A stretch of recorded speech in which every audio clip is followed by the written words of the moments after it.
All right, Jared, we just wrapped up football season, and now, it feels like, you just turn around and start to get a grasp of college basketball. Like, all right, I'm ready for this. College basketball season's almost over. We're almost in March. This is one of the last regular season Saturdays of the college basketball season, and it's a great slate today. Tremendous slate. Good morning to everybody. It is, I don't want to call it like a page turning day because, we've had a whole week of no football and, the sadness, the pain of waiting another 6 months for the NFL to come back, certainly settling in. But the college basketball slate every weekend from here till the end of March, it is going to be, you will not remember how much you miss NFL. If you are a college basketball junkie, we certainly are. I don't know. Crazy for a few weeks. I still miss football. Of course, you're going to miss football, but we're going to be so busy between now. Granted, I was up at 6 a.m. capping EPL. So for me, it's a 7 a.m. till basically midnight sprint with EPL, NHL, college basketball. We'll get to some NBA too. But 140 college basketball games today. You are correct. There is only one more Saturday remaining on the mid-major card next Saturday. The high majors, Power Fives, there's 2 more Saturdays after this. And then we're really, once you get into that first week of March, conference tournament time. So things are heating up, and college basketball is really going to be front and center the next few weeks. Yeah, I'm looking at the comments right now. The first comment we got in here: Ice Cats. They come through again last night. The Florida Panthers. They just we'll talk Ice Picks later. They look like the best team in hockey right now. Ice Cats are the real deal. They are. Lauren keeps winning money. Quick shout out, Wyatt King. I tweeted out kick picks this morning, bud, at like 6 a.m. So you got a few minutes. Actually, the match has just started, but you probably could still hop in live. But I was up early today. I was up with the birds. I took a picture of the sunrise over the Empire State Building. I was up real early. Yeah, I saw that picture. It's a nice view you have there. That's a beautiful view. All right, we got a lot to get to today, but before we get to the show, make sure you subscribe to the Pickswise YouTube channel. We do this show every day at 10 a.m. unless we are on the beach in LA. Then we do it at noon. But most days, 10 a.m. right here on the Pickswise YouTube channel. And, of course, make sure you follow us on social media as well.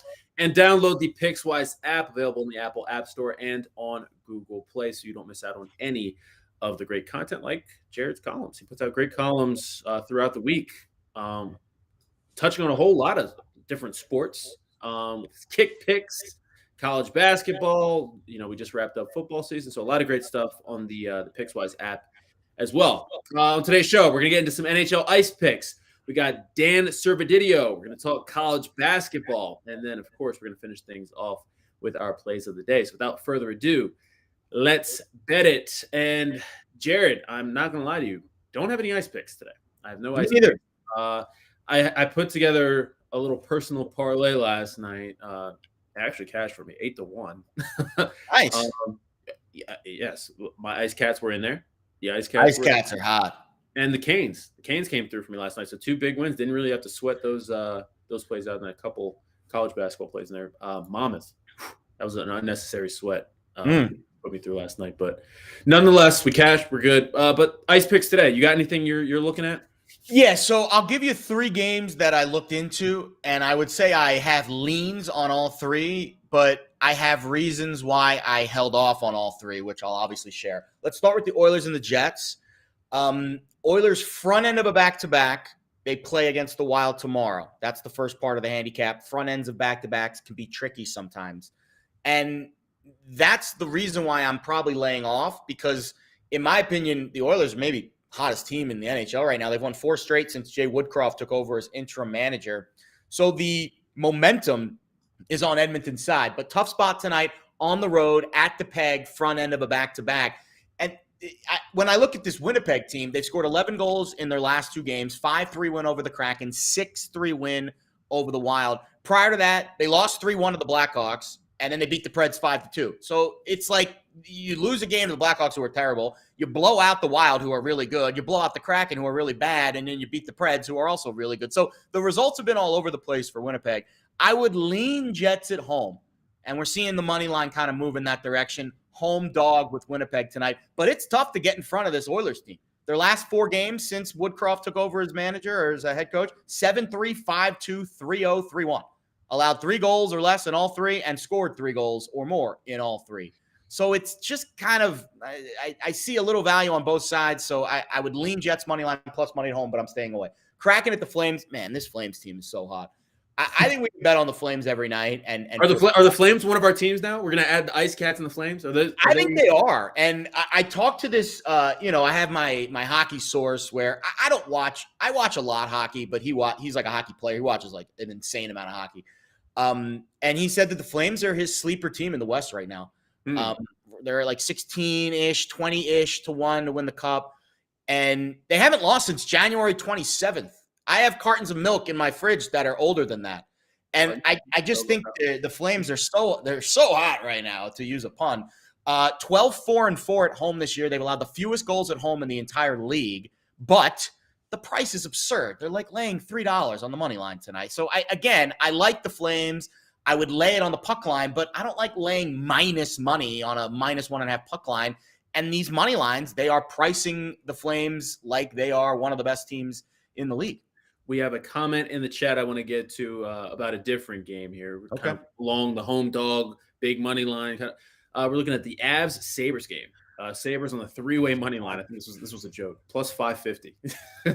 Can I convince you to take? I can't trust the Sabres right now. I trusted them the other night against the Senators at home, and they scored a goal in the opening 10 minutes, and then zilch, as many goals as you and I scored the rest of the game. So it's a good spot for Buffalo. Sleepy game for the Avs. I think they played last night, if I'm not mistaken. So it's the second of a back-to-back, I think, for the Avs. I could be wrong on that. But yeah, you get these absurd money lines. Wednesday. Yeah. Can I convince you to take? I'm wrong, by the way. They did not play last night, but I think they play tomorrow. I thought I saw it was like a back-to-back situation. No, they play again Monday after they play Monday. All right, so maybe it's not a back-to-back situation. Obviously, it's not. The schedule is what the schedule. I'm not on the Rado game. I'll mention Kings at Yotes. This was of the 3 that I'm talking about. This is the one that I got really close to the window on. So the King, and the reason that I'm not getting to the window on it is because the Kings are on a second of a back-to-back, and they played in overtime game last night against Vegas.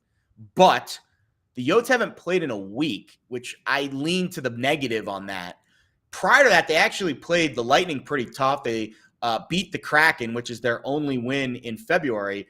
And the Kings need points. Like, they are right on the cusp of the playoff spot. They're 8th right now, the last spot. 1 point ahead of the Stars, 2 points ahead of the Ducks.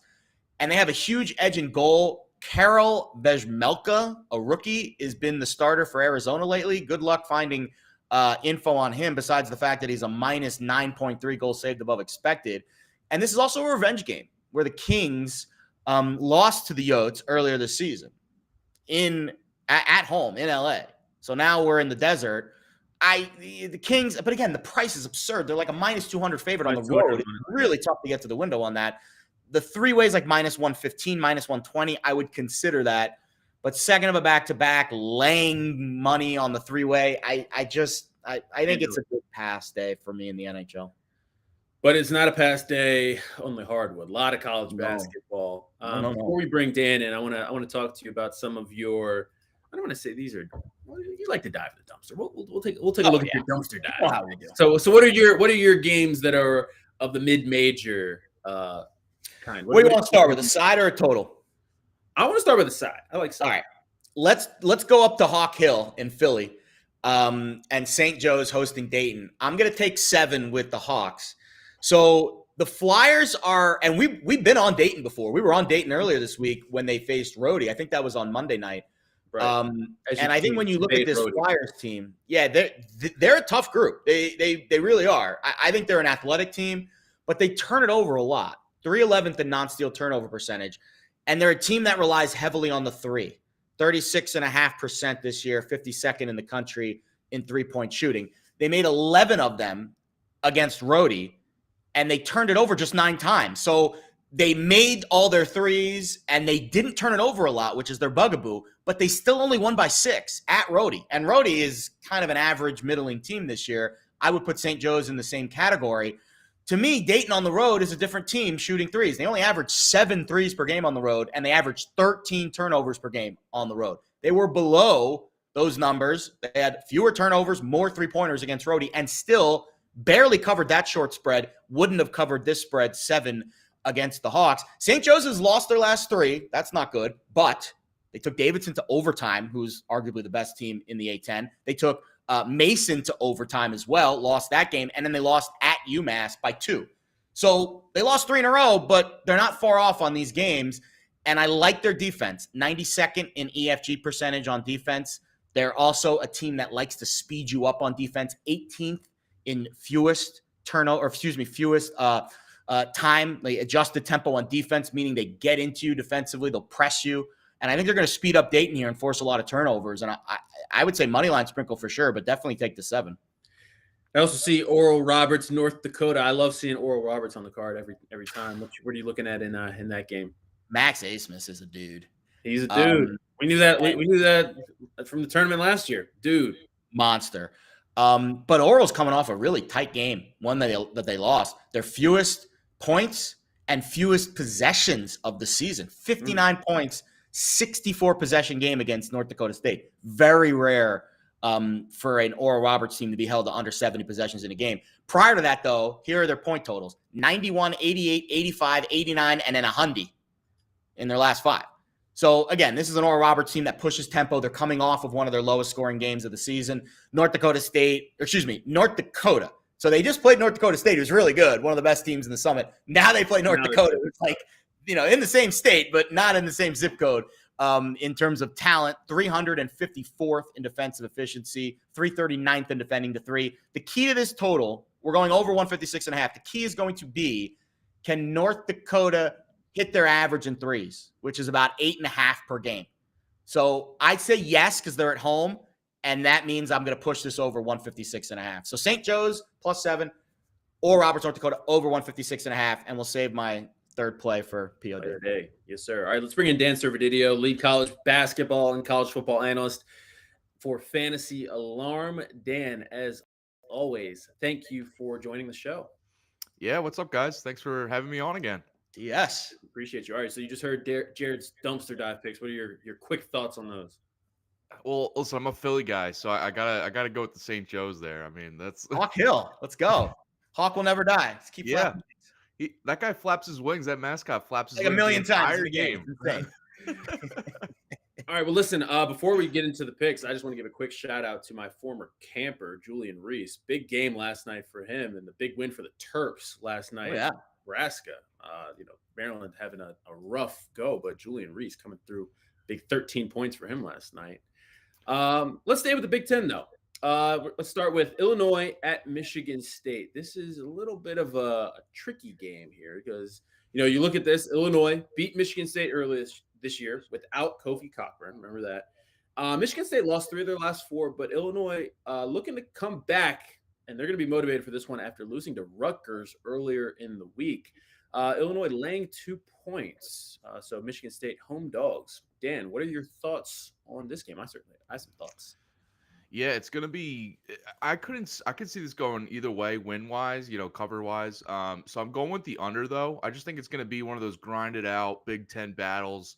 Both teams really looking for the win here. I think defense is just gonna really take center stage on both sides. Illinois the most efficient defense in the Big Ten this year, and Michigan State always better defensively at home. But the Michigan State offense is kind of a worry to me that sometimes possessions go stale. They can't get a bucket. They're still trying to figure that out, I guess, as March is coming up close here for them. But they've scored 65 points or fewer in 6 of the last 9 games. And all their, usually when they're at home, they're winning these close games where 65 points might win the game. So I like the under here. I think it's gone down a touch, 138. I'm seeing. So I like that. Illinois also 5-2 to the under in their last 7 and 8-5 to the under since the start of January. This is the team that they run things through Coburn down low. Their possessions are longer, kind of stretched out. And if things don't go well with Coburn, they try to find shooters on the outside. But the offense just isn't as explosive with Andre Curbelo not 100% and not what he could be. So I like the under here. Just going to be one of those lower scoring games for me. And Jared, if I believe the line flipped overnight, correct? So did. What does that tell you? It tells me that Illinois is the sharper side today. What that means for the outcome of the game remains to be seen. Here's what I see, Dan, and you tell me if you can kind of. I don't know if I would pick a side on this game. I do think the line's probably right. If anything, if it gets to 2.5, 3, I would be compelled to take the points at home with MSU. But Michigan State, I mean, it's a bounce back spot for both teams, really. I mean, both teams really haven't played well of late. MSU's lost 3 of 4. Illinois has lost 2 of 3. So, both teams have that bounce back angle that can go with them today. The question for me is, first of all, Curbelo, something's up with him. He comes off the bench. He turns it over a ton. He's an unbelievable player, but I don't think the rhythm and the timing is there yet. And the Bingham-Coburn matchup today, if Bingham can maybe not stop Coburn completely because the guy's an absolute man-child, but at least hold his own. I mean, it's a 7-foot kind of matchup, but Coburn's definitely the better big. If Bingham can contain him enough, I think Michigan State might be able to do enough at home to eke one out or at least keep this close within a possession. But MSU is a dog. If it gets to 3, I would say is the only way I would probably play this.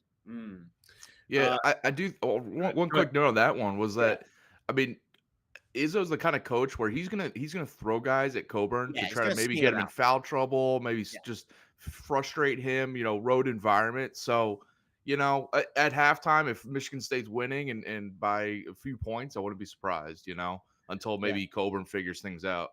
The thing's gonna be interesting to watch too. Michigan State, they turn the ball over a ton. We're talking about Illinois' defense. So at home, if they can clean it up, and they are one of the best 3-point shooting teams in the Big Ten, so they can make this game interesting. Could make this. Yeah, you're right. That turnover percentage is really bad for Michigan State. Yeah. All right, let's move on to Texas Tech at Texas today. That's a really low total. Tremendous game.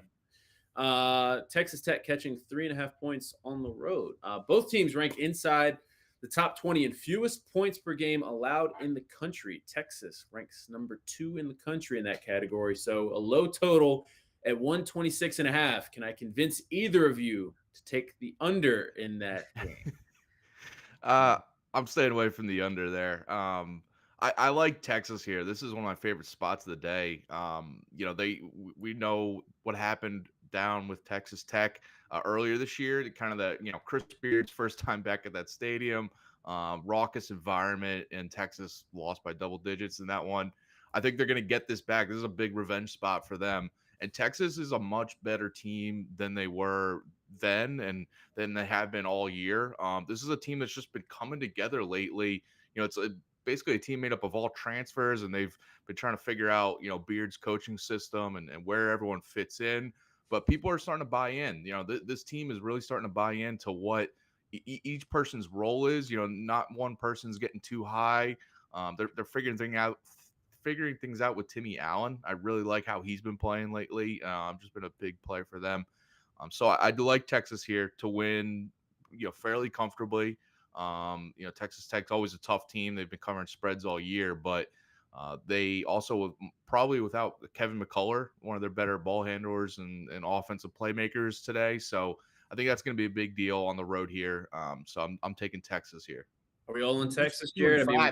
Sino's watching and he's hurt because we all fade as Red Raiders. Are we all in Texas today, Jared? Yeah, Tech is 2-5 in true road games this year. And when you look at what Tech is at its core, they're much better equipped when they're in a much more stable environment, just because of the offense style that they face, that they play, and the revenging. I mean, I think I care, and Dan, you can attest to this or not. In the second go around, I'm always going to want to bet the other team. It is not easy to beat a team twice in one season, especially when the games are very close together. So I always flip back to the other side in the revenge spots, and that's kind of the direction that I go today with this Texas game. Yeah, and it's like on a neutral court, this would probably be a pick 'em. It's and it's understandably that Texas Tech was, they got the win at home on their side. So now it's flipped over to at home for Texas. So yeah, I like this for Texas. Yeah. Two of my favorite games today are SEC games. Am I biased to the SEC? You are a little SEC Right. biased, but that's okay. You used to work in Atlanta. There's nothing wrong with that. No, but like I'd like to think that I don't have SEC bias. But Bama, Kentucky, You do like the SEC a lot. I do like the SEC a lot. Bama, Kentucky. I mean, are they the best conference this year, top to bottom? I think the Big 12. Well, we talked about this with Jim Root the other day. I think the Big 12's top heavy, but I think the SEC's got 3 Sweet 16. They got a lot of meat in the middle. They got a lot of meat in the middle. A lot of meat in the middle there. Yeah, they have 2 teams that could also be number 1 seeds coming in March. True. I would say Auburn, Kentucky, and Tennessee. I would take those 3 against any top 3 in any other league, right? I would. Yeah, I mean the Big 12 would be the Baylor, one. Kansas, and then what's the third? Hey, listen, Texas. We were just talking about it. Yeah, there you go. They start going on a run this late in the season, That's and true. who knows? That's true. It's a good point. Let's see. All right, let's talk about this Bama Kentucky game. This is probably one of my favorite games today. I'm going to lay the 7 points with Kentucky. This is a really big bounce back spot for them after kind of laying an egg earlier in the week against Tennessee. We talked about, Tennessee team's pretty good. But I just think this is a really tough spot for Alabama. They've been one of the most inconsistent teams throughout the year. And then they're going to go into really hostile environment. Kentucky doesn't lose at home. Both teams have capable offenses. They're going to try to run, but I give the edge to Kentucky because of their defense and because of Oscar Tshiebwe. I mean, the way he can just change a game on both ends of the floor just with his presence and the things he does for Kentucky is going to be, I think, the difference in this one. So it's a lot of points, but I think that's the right side in this one. Dan, what are your thoughts? Well, everything you just said has me scared that I'm going to take Alabama here and take the points there. Listen, the big deal for me, and I think last time I was on with you guys on a Saturday, we had the Ty Washington injury. We didn't know if he was going to play or not. He ended up playing. I forget what game that was. So it kind of screwed my pick there. But I think like the fact that he is likely out for this one, they're saying like Cal's going to probably sit him out. That's a big deal for the offense. The just like the offense in general just runs so much less smooth with him not in there. You got Tshiebwe factor, which is a big deal, but I think just the fact that they are probably going to struggle to just string together consistent possessions. We've seen them lose when he was in there. So when he was out earlier this year. So I think that's a big worry for me for this game. No faith in Severe Wheeler. No faith. Well, so he's also banged up, and apparently he might sit today. So that's like also a weird factor for me. They also have Jacob Toppin, who might be out as well. So Coach Cal's been a little mum on what he's going to do. I mean, he's saying he might sit these guys, but he might play them. So. Well, I guess we'll wait and see. But if we get news that Washington and or Wheeler are out, we could see Alabama. That spread's going to go down. So we should stay away until we find out more on the injury front. Yeah, I mean, or take Alabama now at a nice number. If you think that they're going to sit, so or they play and then Kentucky smashes them by double digits. So. Well, this is one of those revenge spots we talk about.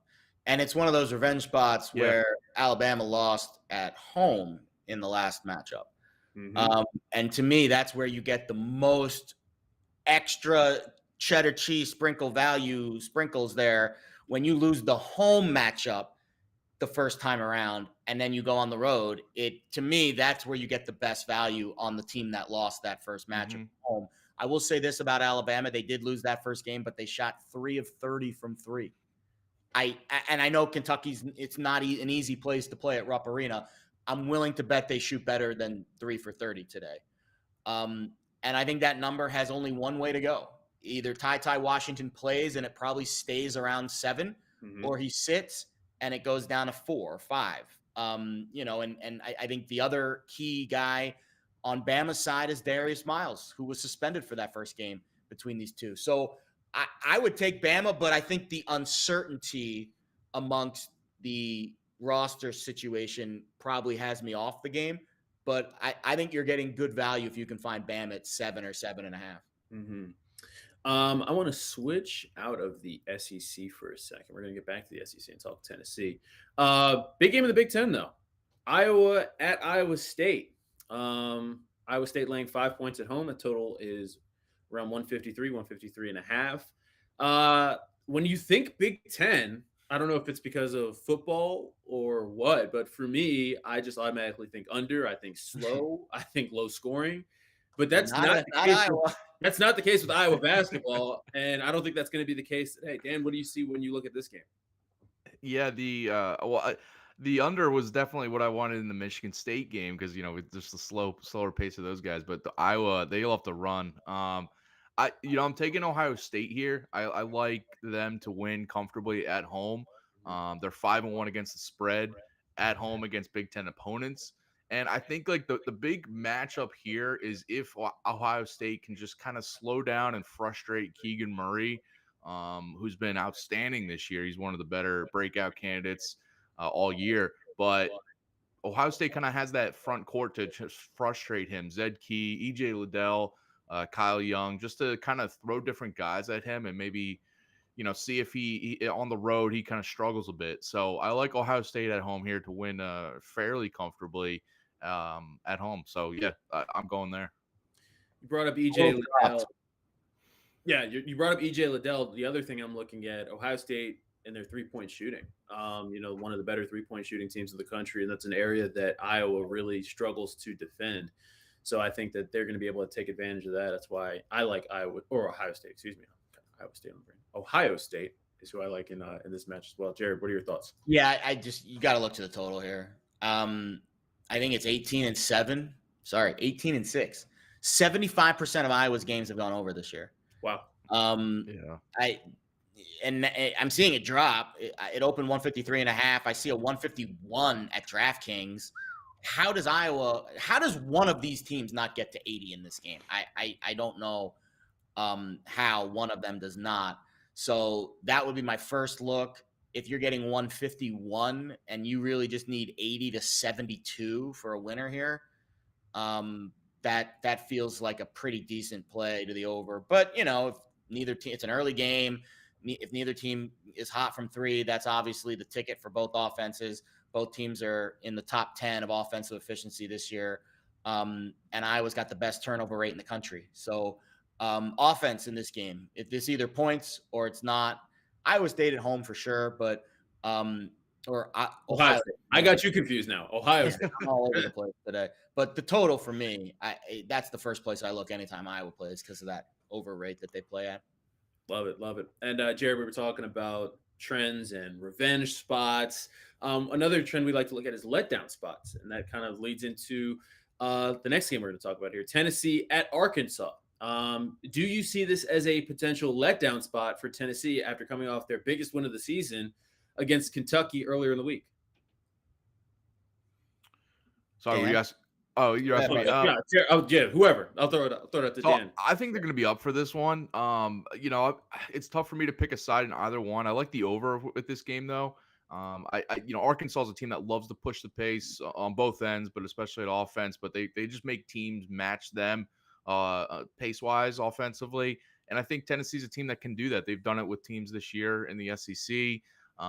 They've played down to paces, when they play a team like Texas, but I like how they have the balance between, some stud freshmen and some good experience, veterans there to kind of just have a balanced team that they're going to be ready for this environment at Arkansas to keep it close enough. So I don't think there's going to be a letdown for Tennessee if you're looking to take a side, but I do think I like the over in general. It's kind of low at 141. So yeah, I think like I could easily see one or two of both these teams scoring, 75 points today. It's gone up too. 139.5 to 141 now. I see a 140.5 at Caesars if you want to grab that. So to me, it's I think it's the Arkansas team. I said Tennessee is the third team in the SEC. I'm sorry, Eric Musselman, because they might be the third best team in the SEC. And I think when you look at this Arkansas team, they've covered 7 straight. They're a great shooting team, and they're number 1 defensive efficiency in league play, which if we talk about the SEC, it's kind of the opposite of what we think about in the college football world. They're an offensive league. I guess now they kind of are an offensive league, but back in the old SEC days when Alabama and LSU were playing 9-6 games in college football, a little more defense. Now it's a little more evolved, but the SEC on the basketball world is a run and gun conference, especially with teams like Bama. Kentucky gets up and down for sure, and Arkansas gets up and down. So I think over for sure if one of those teams comes out hot from three. Definitely one of those teams getting into the 70s today. Love it. All right, Dan, before we get you out of here, you got a couple bonus plays you want to give out to the people? Yeah, there's a couple spots I like today. One is Iowa State at home. Oklahoma, they have been on, they're 2-9 straight up and 4-7 against the spread in their last 11 games. Just kind of, during conference play, their season has taken a little turn for the worse there. But today they are likely without Elijah Harkless, which is one of their better defenders on the perimeter. And, they run a tight rotation. So losing any starter is kind of a big deal for them, I think. So I think this is huge. Iowa State now lost at Oklahoma earlier this year. And I think they're just kind of, revenge factor here for them. And I think they're trying to return the favor with their tournament hopes kind of slipping away lately. So I think they're desperate for a win to get this win. So I like them. Money line's not that bad. I saw minus 125 earlier today. So I like that. They're only small favorites there. Fresno State is a team I like tonight, coming off of 3 straight wins. And they're playing a San Diego State team that's really good defensively, but kind of a weird sandwich spot for them. They've got they've got Utah State earlier this week that they won, but then facing Boise State later this week. So I think it's just a weird sandwich spot where they have to face this really good big man, Orlando Robinson, one of the best in the country. I think it's just a weird spot where Fresno is going to be a lot more motivated to get this win. They've been a lot better at home this year. So late night play for you if you're looking for that. Fresno State trying to build their tournament resume. And then the last one I would say is Syracuse. I like 2 favorites today, Syracuse and Duke, both in the ACC. Big numbers for them, but there's a really bad matchup for Boston College, a terrible 3-point shooting team, and that's what you need to beat Syracuse's zone defense. It was rained true early this year. Syracuse won pretty comfortably, so I think in the rematch at home, I just think Syracuse gets it done, and they're going to frustrate this Boston College squad. So I like Syracuse to cover and win that one. And then Duke facing Florida State. Florida State, ton of injuries right now. They, basically all their starters are out. Kind of a lost season for them. They're not going to make the tournament now after being kind of like a contender in the ACC earlier this year. So big number for Duke here, but I think they're going to win and cover easily. I think at minus 15 I'm seeing. So, but I just like them. If you want to kind of maybe parlay Syracuse, Duke, some alt lines, I like that one. So a couple ACC favorites for you. Love it. Great stuff. As always, Dan, really appreciate your time. Yeah, thank you, guys. That is Dan Servodidio, lead college basketball and college football analyst for Fantasy Alarm. Always. Big day at college hoops. Can I throw one more out there? Because I've been on this team a lot this year. And I just someone just tweeted me about this, and I totally forgot because they were on the extra board that they were playing today. The real team that plays in Jacksonville, not the Jaguars, the Dolphins, baby. The JU Dolphins, the best team against the spread in college hoops. They're actually tied with Middle Tennessee State, who won the other night as well. That was another, listen, we get to this point in the season, and it's impossible to step in front of a team like Jacksonville or Middle Tennessee State that have covered 77.3% of their games this year. Jacksonville hosts Kennesaw State tonight. I was looking at Kennesaw's numbers. They're actually pretty good. So I might stay off Jacksonville tonight just because the number's super high at 6. And Kennesaw, they're actually a top 140 team defensive or shooting it. And they're actually a top 130 team in turnover percentage. They're pretty decent in a lot of those 4-factor categories we look at. So they're coming off 2 straight losses, Kennesaw State. We know Jacksonville, again, they're just keep their cover machine. I don't know. I probably would lay off it today, but they probably win and cover again. Let's just leave it at this. I would definitely not fade Jacksonville, ever. You either bet on them or you stay off. Today, I don't know. I'm not getting those Dolphin vibes like I got the other night. So we'll pass on JU tonight. All right, let's move on to your kick picks because we got a lot of kick picks. A lot of kicking going on today in the EPL. But what are you looking at today? Some games going on right now, but we still got some games coming up later. Yeah, there's a bunch going on right now. We tweeted out all those picks this morning. So far, not great. I'll be honest. Full disclosure, I'm on a terrible run in EPL. I've lost 7 straight bets, including a rough beat this morning where West Ham and Newcastle were tied at 1 at half, and all I needed was one team to get that third goal on either side for us to hit both teams to score over parlay. And it's one goal in 45 minutes. One game. All I need is one goal in 45 minutes. All right, but I'll give this one out because I am confident that Man City is going to win today against Spurs, Tottenham, but it's way too juicy just to play the money line. So we got to parlay it with something else. We can go over 1.5, which isn't bad, but I think the under suits this one better because Man City's coming off of a Champions League just blowout, hellacious blowout, 5-0 of Sporting Lisbon. Beautiful city, terrible matchup against City. And I do like this City's defense. They're playing really well in the back. They've won both of their last 2 EPL matches to 0, 4-0 at Norwich and 2-0 against Brentford. I think that 2-0 result probably resembles what we see today. Spurs has been, I don't know what's going on with Antonio Conte and this Spurs team. They've got Harry Kane, they've got Son up front, but besides that, it is a mess for Spurs. They've lost 3 of their last 4. They've been a clean sheet in 2 of those.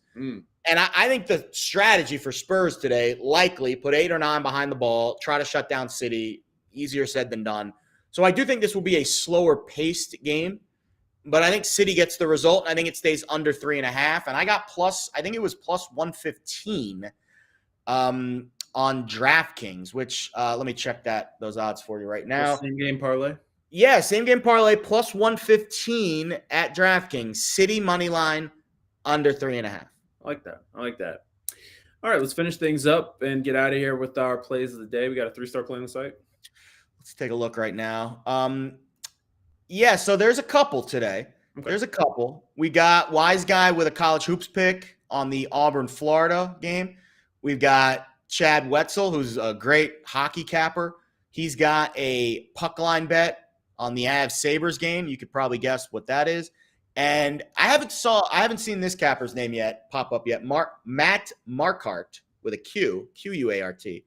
I've seen Matt. He's been around for a little bit. He's been in there before. Yeah. He's got a total bet in the BC Q's game. So we got some 3 stars on the board today. Variety. Have fun. What is your play for tonight? Your play of the day? So I was going back and forth on what I wanted to do for play of the day, and I have a new rule that I'm going to try to put plus money in this play of the day every single day because we got to catch Lauren. She is destroying us. She hit the Ice Cats again last night. She is up. So we've been doing this show since the first week of September. She's up 25 units in 6 months. For me, that would be like 2,500 buns. So that's a nice little nugget that Lauren's sitting on right now. And both of us are in the rear view mirror, but pretty far back in the rear view mirror. Are we even in the mirror? Are we even in the mirror? Do not appear closer than they actually are. So long story short, I'm going to throw a parlay in there today. And I know parlays aren't good, but this one's a little plus EV because it's a money line parlay of 2 teams that I think are going to win at home. And I'm a little weary about laying the juice on the spreads, laying the lumber with these, favorites at home. But I think they're both going to win. UConn is at home facing Xavier. UConn has won 3 of the last 4. And the one loss was to Xavier last Friday. So it's like the ultimate revenge spot. In that stretch, they beat Marquette. They beat St. John's. They beat Seton Hall. These are all really good teams in the Big East. Xavier's lost 3 of 4. Their only win was over UConn at home. And the home road splits here is why I really like UConn. They average just 72.8 points per game on the road, over 80 per game at home. So UConn's laying 7 on the spread. I think that's a hair too heavy for me. So I'll put it on the money line, and I'll parlay it with Texas. We talked about Texas, this revenge spot for Chris Beard and the Longhorns at home against his former team, Texas Tech, coming off of that huge win over Baylor. their biggest win of the year. Now they have to keep that emotion level at the peak capacity to go into Austin and beat their former head coach. I don't think they've got the horses to get over the hump against the Longhorns today. So we got UConn money line parlayed with Texas money line. It's plus 119. Not a bad nugget on MGM. I think that's a pretty decent price for a good money line parlay with some plus EV value on UConn and Texas. I like that. All right. Hear me out, because this is a little unconventional here. I'm going to All-Star Weekend. And last night, it's funny because I was up watching the Kanye documentary on Netflix for the second time, just seeing if I missed anything, And, I was on Twitter and I see one of my friends tweet about Team Isaiah. And I'm like hashtag gambling Twitter. And I'm like, I know people are not sitting here betting on the Rising Stars game. I know it. There's no way, right? I'm like, if you are, there's a number that you should probably think about calling, or maybe I'll call it for you. But I am going to All-Star Weekend tonight for my play of the day. I'm looking at Luke Kennard to advance to the championship round of the three-point contest at even money. Even money. He's the favorite, right? And in the three-point contest, for those who don't know, it's 8 players, 2 rounds. The second round is the championship round. It's going to be 3 players. So we just need the favorite to win, Luke Kennard at plus 420, to advance to the championship round. Even money. Second highest three-point shooter from a percentage standpoint in the league this year, just under 45%. So he is a sharpshooter. And I think that he's got to advance to the championship round, right? Like he's the favorite. He has to. So I think we're getting a little bit of value here at plus 100. So I don't need him to win. Just advance to the championship round, and I can cash my ticket. Of all the bets in the NBA All-Star realm, the three-point shootout is one that I do think you can cap and you can find some value. And I do think that is a pretty solid bet. Just because of the other guys in it, and you only need to be top 3. Exactly. I want to clarify that because we do have a comment in the chat. Kennard, three-point winner. Wow, dang. No, that is not what I'm saying. I'm saying Luke Kennard to advance. Yes. To championship this round. Bet is only on FanDuel. At least I haven't seen it anywhere else. It is underneath the All-Star tab. You have to scroll down, three-point contest props, Luke Kennard to advance to championship round plus 100. You can bet on it. We just need to get to the second round. That's all we need. Top 3. Yeah, and there's 8 total players in the championship or in the three-point contest. The top 3 will advance to the championship. So that was, to me, that those were very, like, we had to sort through those rules this morning because we were going through rules. Made this bet unless I knew the parameters involved. But we've got all the facts now, and I do think of all the guys in this event tonight, Kennard, in my eyes, is the true Reggie Miller, dead-eye three-point shoot. Like, that's his role on the team, is to come off the bench and just drill threes. Whereas McCollum, again, more of a pull-up guy. Trae Young's the one I would fade here. We talked about this. He had appeared – there was a lot of buzz on him a couple years ago in that three-point contest, and he finished dead last. I would stay away from Trae Young, and I think the other guy I would take a flyer on just because of the number is Karl Anthony Towns. I mean, it's 12-1. It's silly. There's probably no chance to win it. But just the number, I would say give him if you get him into the finals, you could probably bet it live and come off of it. But, yeah, I think Kennard's that would be my pick to win it for sure. Love it. All right, well, good luck with your plays tonight, Jared. We will be back tomorrow at 10 a.m. That'll do it for us today. Good luck.